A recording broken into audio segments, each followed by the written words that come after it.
بسم الله الرحمن الرحيم ওয়ালাইকুম আসসালাম রহমতুল্লাহি ওয়া বারাকাতুহু। বোন, আপনি জিজ্ঞাসা করেছেন একটা দোয়া সম্পর্কে, যে দোয়াতে বলা হয়েছে আশহাদু আল্লা ইলাহা ইল্লাল্লাহু ওয়াহদাহু লা শারীকা লাহু আহাদান সামাদান লাম ইয়ালিদ ওয়া লাম ইউলাদ ওয়া লাম ইয়াকুল লাহু কুফুয়ান আহাদ। তো এই দোয়াটা সময় জানতে চেয়েছেন, এবং এই দোয়ার ফজিলত বলা হয়েছে 2,20,00,000 নেকি আল্লাহ রাব্বুল আলামিন দিবেন যে এটা দোয়াটি পাঠ করবে। এই দোয়াটি সহি কি না এই বিষয়ে জানতে চাওয়া হয়েছে। যে না, এটা মোটেও সহি নাই, বরং এটা জয়ীফ জাল দোয়া, জয়ীফ জাল হাদিস ভিত্তিক দোয়া।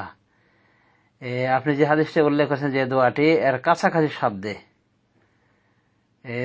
জয়ীফ তারগিব ও তারহিবে এসেছে। আল্লামা নাসির আলবানীর রচিত জয়ীফ তারগিব এবং তারহিবে উল্লেখ করা হয়েছে এরকম দোয়া।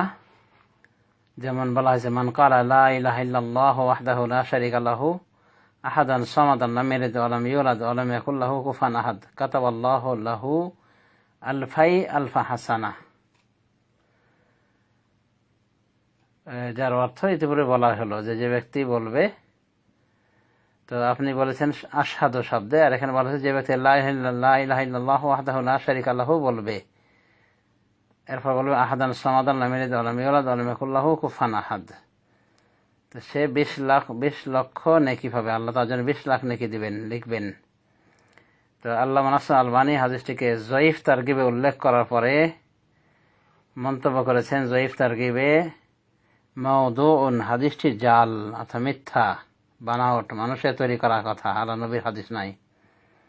দেখুন জয়ীফ তারগিব 936 নম্বর হাদিস।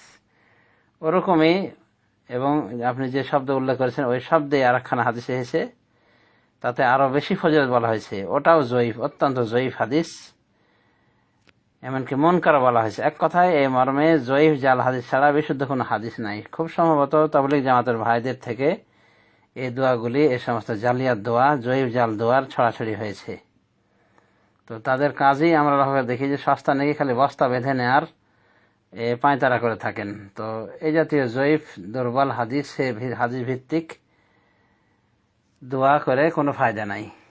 এভাবে সওয়াবের চটক দেখেও কোনো লাভ নাই, কারণ সওয়াব তো দেবেন আল্লাহ, এবং সেটা বাতলে দেবেন রাসূলুল্লাহ সাল্লাল্লাহু আলাইহি ওয়াসাল্লাম। তো কোরআন সহিহ হাদিস যদি না পাওয়া যায় সওয়াব, এভাবে মিথ্যার ঝুলি, বানাওয়াট কথাবার্তা, জয়ীফ জাল হাদিস দিয়ে এগুলির সওয়াব ধার্য করে এগুলো আমল করা, নিজের আত্মাকে ধোঁকা দেওয়া ছাড়া আর কিছু নাই।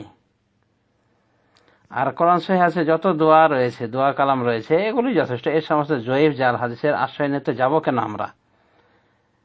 তো এই জাতীয় অভ্যাস হলো আমাদের বাঙালিদের বদ অভ্যাস, যে সহি কিছু থাকতে জয়ীফ নিয়ে টানাটানি করা হয়। আল্লাহ হিদায়াত করুন।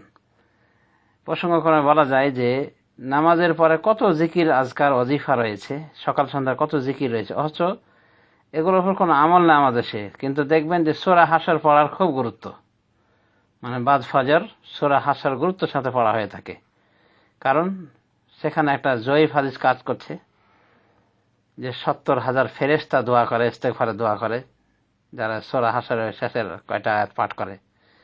তো হাদিসটাকে ইমাম তিরমিজি নিজে বলছেন গরীবুন, হাদিসুন গরীবুন, মানে হাদিসে জয়ীফ। গরীব বলে উনি হাদিসকে জয়ীফ বুঝিয়েছেন, আর মিসকিন দল হাদিসটার উপর আমল করা শুরু করে দিয়েছে। সহিহ হাদিসের উপর আমল নাই, কিন্তু এই জয়ীফ জাল, এই সমস্ত এই অপরমান্য হাদিসের উপর আমলের ক্ষেত্রে পটু আমাদের দেশের মানুষগুলি। আল্লাহ হিদায়াত করুন।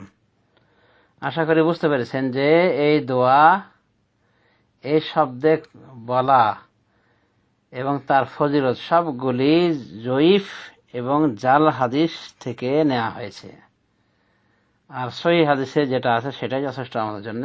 অতএব এই জালিয়াত দোয়া জিকিরের আমাদের কোনো প্রয়োজন নাই। আশা করি বুঝতে পেরেছেন। ধন্যবাদ।